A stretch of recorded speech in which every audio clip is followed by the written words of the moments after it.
Je m'appelle Mathieu Renaud et je suis professeur de littérature en banlieue parisienne. Ce que je vais partager avec vous aujourd'hui a bouleversé ma vie à jamais. Il y a quelques années, j'étais un adolescent insouciant, pensant que la vie se résumait au plaisir du moment. Je ne m'étais jamais vraiment soucié de Dieu, de la Bible ou de ce qui nous attend après la mort. Mais un jour, tout a changé. Ce jour-là, en sortant de l'école, je traversais la rue sans vraiment faire attention, plongé dans mes pensées. En une fraction de seconde, j'ai entendu un bruit assourdissant, puis un choc brutal. Mon corps a été projeté au sol. Je pouvais voir mon propre sang se répandre sous ma tête. J'ai entendu des cris, des voix paniquées, et surtout, j'ai vu mon ami se précipiter vers moi, essayant de me secouer, appelant mon nom. Mais ce que je ne comprenais pas encore, c'est que moi, Mathieu, je n'étais déjà plus là. C'était une sensation indescriptible. J'étais toujours conscient, mais je ne ressentais plus la douleur. J'observais la scène, mais d'un point de vue complètement différent. Mon corps était là, inerte, mais moi, je flottais au-dessus, comme un spectateur impuissant. Une force invisible semblait m'attirer ailleurs. J'ai immédiatement compris que quelque chose de surnaturel se passait. Dans la Bible, il est écrit « Le corps retourne à la poussière, et l'esprit retourne à Dieu qui l'a donné. » Ecclésiaste 12, 7. Mais moi, je ne montais pas vers une lumière divine. Au contraire, une force puissante m'entraînait vers un abîme inconnu. Je criais intérieurement, mais personne ne m'entendait.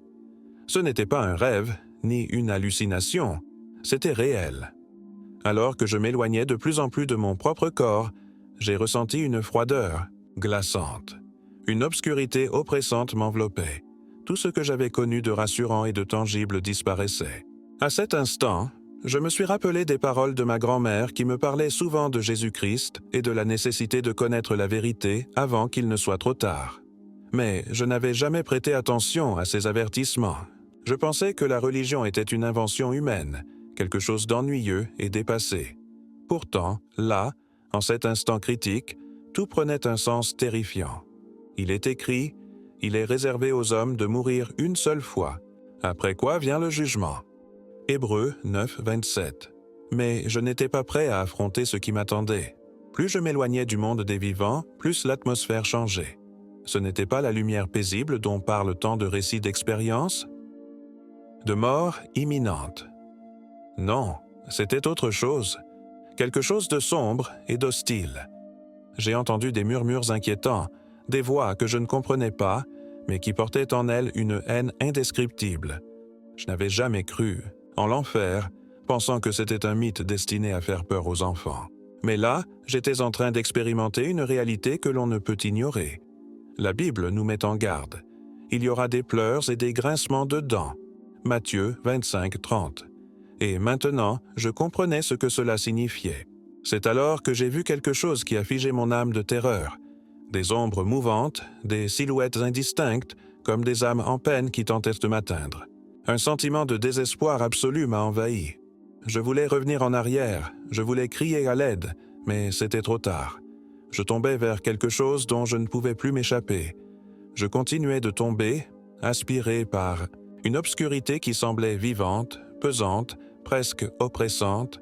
Ce n'était pas une simple absence de lumière, c'était une présence, une entité qui m'enveloppait et m'étouffait. L'air lui-même semblait chargé de désespoir. Autour de moi, des ombres se mouvaient silencieusement, indistinctes mais terrifiantes. J'entendais des murmures sinistres, des chuchotements remplis de malveillance, comme si une multitude d'êtres invisibles se réjouissaient de mon arrivée. J'ai voulu crier, appeler au secours, mais aucun son ne sortait de ma bouche. Je savais au fond de moi que ce lieu n'était pas un rêve, ni une illusion. J'étais en train d'expérimenter une réalité dont on ne revient pas. L'enfer n'était pas un concept, c'était un lieu, et j'étais en train d'y entrer. Chaque seconde semblait durer une éternité. Une froideur glaciale pénétrait mon être, mais ce n'était pas une froideur physique. C'était bien pire, une absence totale de chaleur spirituelle, une coupure avec tout ce qui est bon, pur et lumineux. C'était comme si toute trace de Dieu, de son amour, de sa miséricorde avait disparu. À cet instant, j'ai compris ce que Jésus voulait dire lorsqu'il a averti. « Éloignez-vous de moi, vous qui commettez l'iniquité. » Matthieu 7, 23. Ce rejet divin, je le ressentais dans chaque fibre de mon être. Je voulais prier, supplier, demander une seconde chance, mais je sentais que je n'étais plus dans le temps de la grâce. J'étais dans le temps du jugement. Puis, quelque chose d'encore plus terrifiant s'est produit. J'ai perçu des formes indistinctes qui se dessinaient dans l'obscurité, des figures sombres, déformées, rongées par la souffrance. Certaines gémissaient, d'autres riaient de façon sinistre. Elles semblaient se débattre, comme enchaînées par des liens invisibles. J'ai compris que ces âmes n'étaient plus humaines. Elles avaient perdu toute trace d'humanité, comme si le péché les avait consumées de l'intérieur. L'une d'elles a croisé mon regard, et dans ses yeux, je n'ai vu que du vide, un gouffre sans fin de désespoir. La perdition totale. J'ai compris que ces âmes avaient été des hommes, des femmes, qui avaient vécu sur terre comme moi, mais qui maintenant étaient prisonniers d'un état dont ils ne pouvaient s'échapper.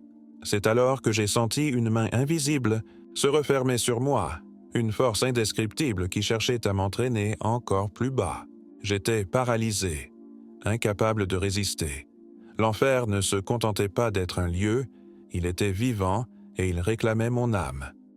À cet instant, j'ai réalisé quelque chose d'effroyable. Ce n'était pas un accident. Ce n'était pas une simple conséquence. J'étais ici parce que, toute ma vie, j'avais rejeté Dieu. J'avais ignoré les avertissements, méprisé la Bible, tourné le dos à Jésus-Christ, et maintenant, je faisais face aux conséquences de mon propre choix. La parole de Dieu est claire. Celui qui croit en lui n'est point jugé, mais celui qui ne croit pas est déjà jugé. Jean 3, 18. Je comprenais, trop tard, ce que cela signifiait. Je voulais me réveiller, revenir en arrière, refaire mes choix, mais il n'y avait pas de retour possible.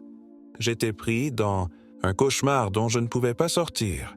L'obscurité s'intensifiait, l'atmosphère devenait de plus en plus insoutenable. Je sentais que quelque chose d'encore plus terrifiant m'attendait en bas. Puis, soudainement, un cri déchira les ténèbres, alors que l'horreur m'engloutissait complètement, un cri puissant retentit, résonnant dans toute l'obscurité.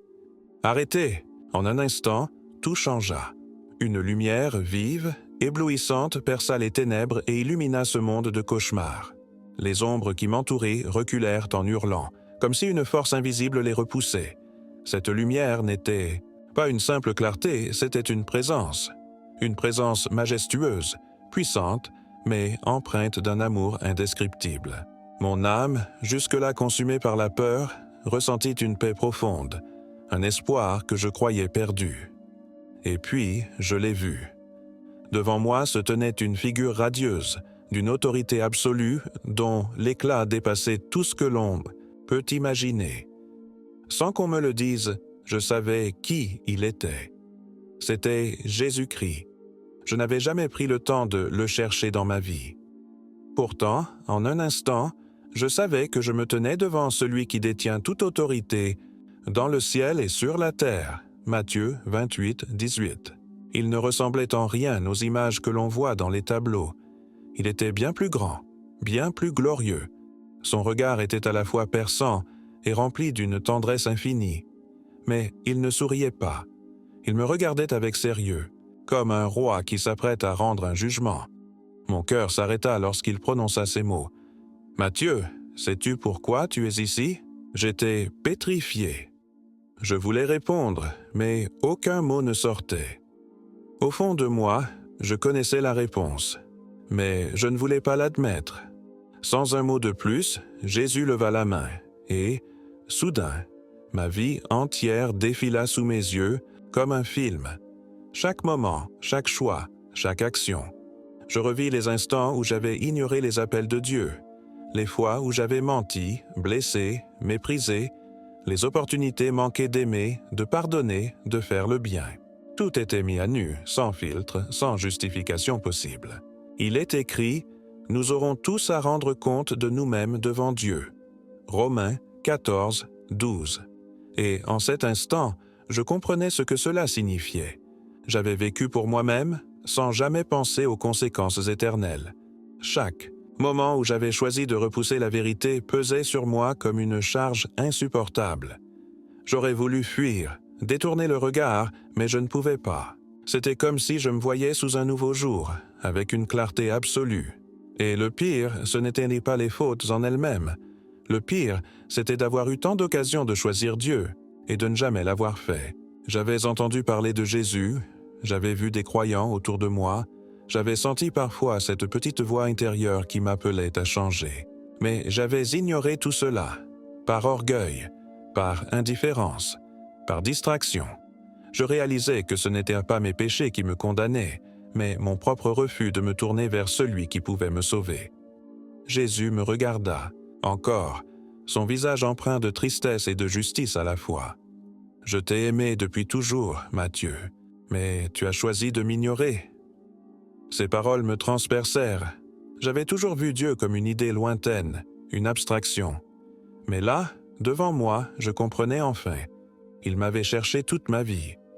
Et moi, je l'avais rejeté. Je voulais parler, pleurer, supplier, mais je ne savais pas si j'en avais encore le droit. Était-il trop tard? C'est alors que l'atmosphère changea de nouveau. La vision qui allait suivre allait me bouleverser encore plus profondément. Alors que mon cœur était encore bouleversé par les paroles de Jésus-Christ, un changement radical se produisit autour de moi. La lumière qui émanait de lui s'intensifia et tout ce qui m'entourait disparut. J'étais toujours là, face à lui, mais une nouvelle scène se déploya devant mes yeux. J'étais sur une grande montagne, et en contrebas, je voyais une ville en feu. Partout, des gens couraient, hurlant, cherchant un refuge qu'ils ne trouvaient pas. Des bâtiments s'effondraient, les rues étaient envahies par une obscurité rampante et une terreur indicible régnait. Des êtres que je ne pouvais décrire, sombres et effrayants, guidaient des foules entières vers un destin que je savais être la perdition éternelle. Mon âme se serra en moi. Ce que je voyais n'était pas une scène imaginaire, c'était une révélation, une vision du jugement qui allait s'abattre sur ce monde. J'ai voulu détourner les yeux, mais Jésus me força à regarder. Il posa alors sa main sur mon épaule et me dit d'une voix grave, « Beaucoup ignorent encore la vérité.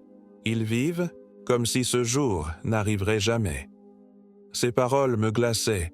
J'avais sous les yeux la conséquence de l'aveuglement spirituel des hommes, des milliers, des millions d'âmes prises de panique, cherchant à fuir quelque chose qu'elles avaient toujours refusé de croire. Dans cette vision, je vis aussi des personnes qui allaient à l'église, qui priaient de temps en temps, mais qui, en réalité, ne connaissaient pas Jésus. Elles pensaient être en sécurité simplement parce qu'elles portaient une étiquette de croyants, mais leur cœur était loin de Dieu. J'entendis alors une parole qui résonna comme un coup de tonnerre. Ceux qui me disent « Seigneur, Seigneur » n'entreront pas tous dans le royaume des cieux, mais seulement celui qui fait la volonté de mon Père. Matthieu 7, 21. C'était une vérité implacable. Il ne suffisait pas de connaître son nom. Il fallait le suivre réellement, vivre en lui, le laisser transformer notre cœur.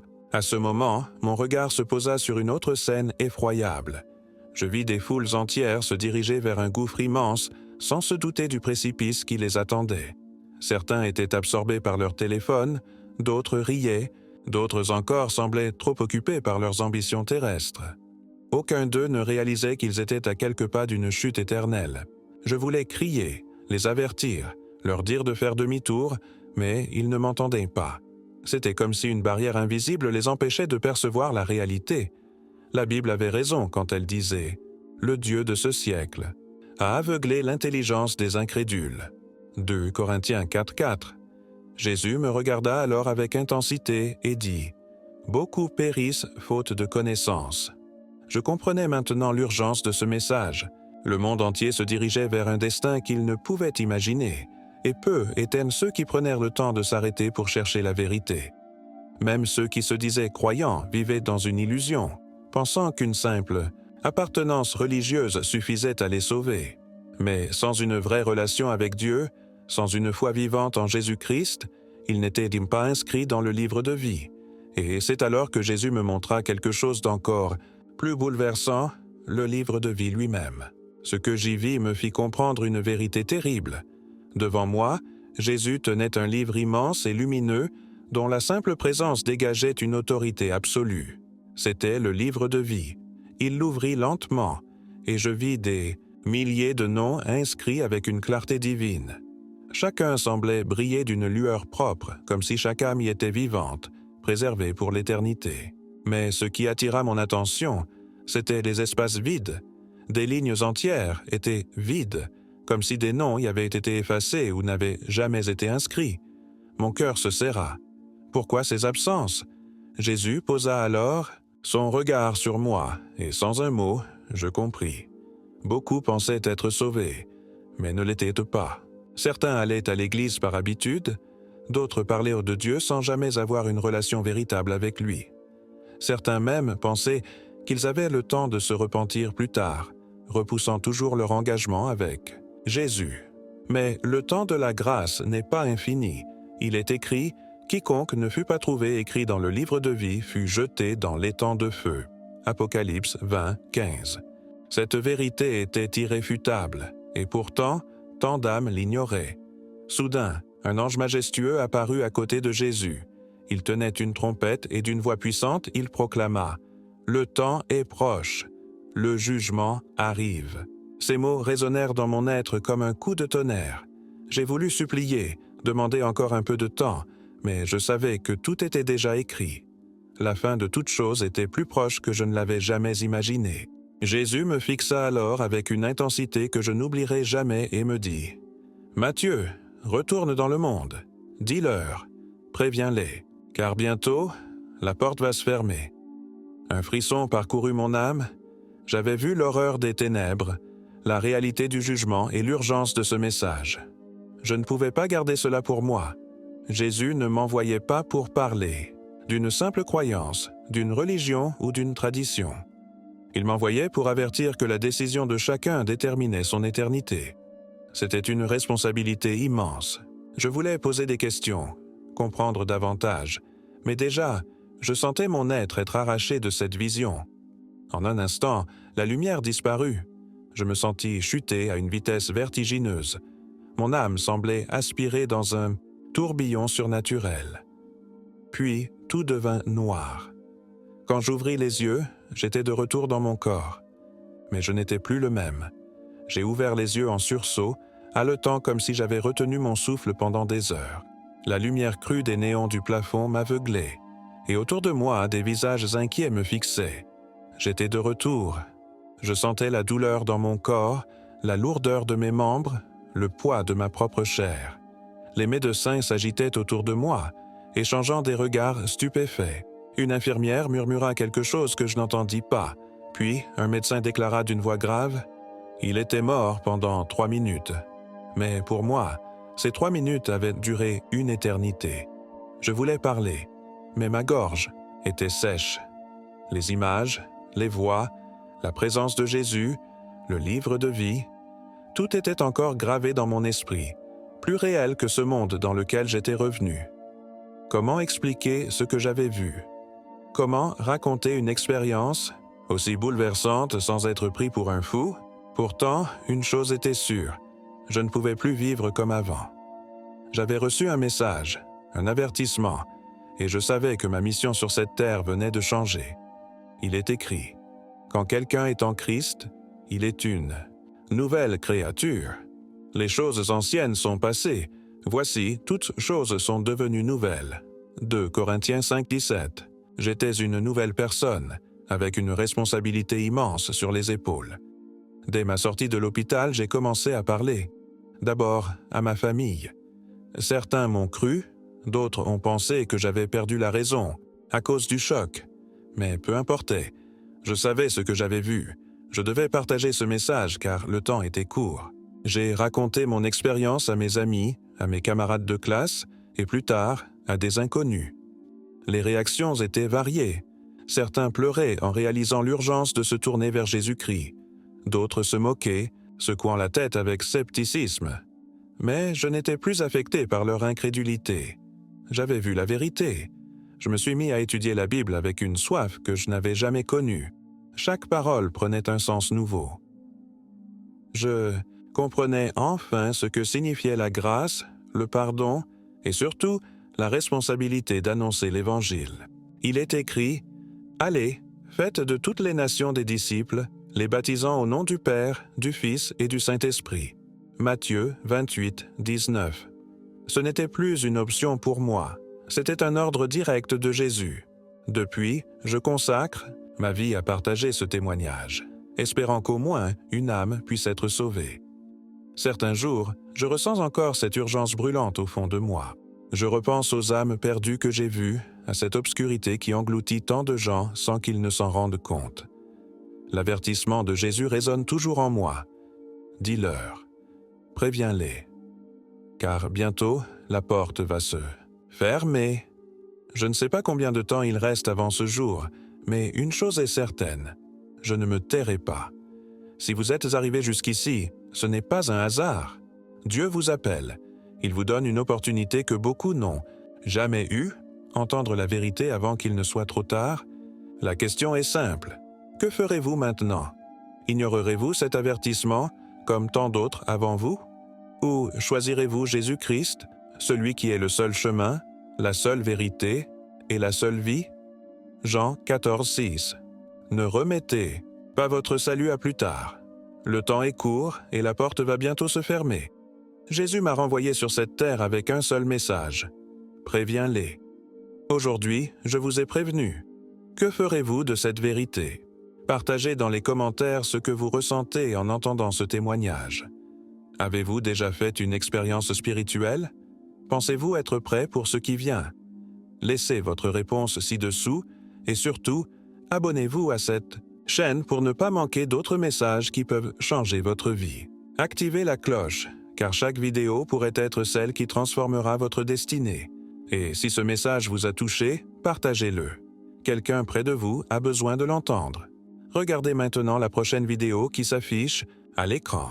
Ce que vous allez découvrir pourrait bien être la révélation la plus importante de votre vie.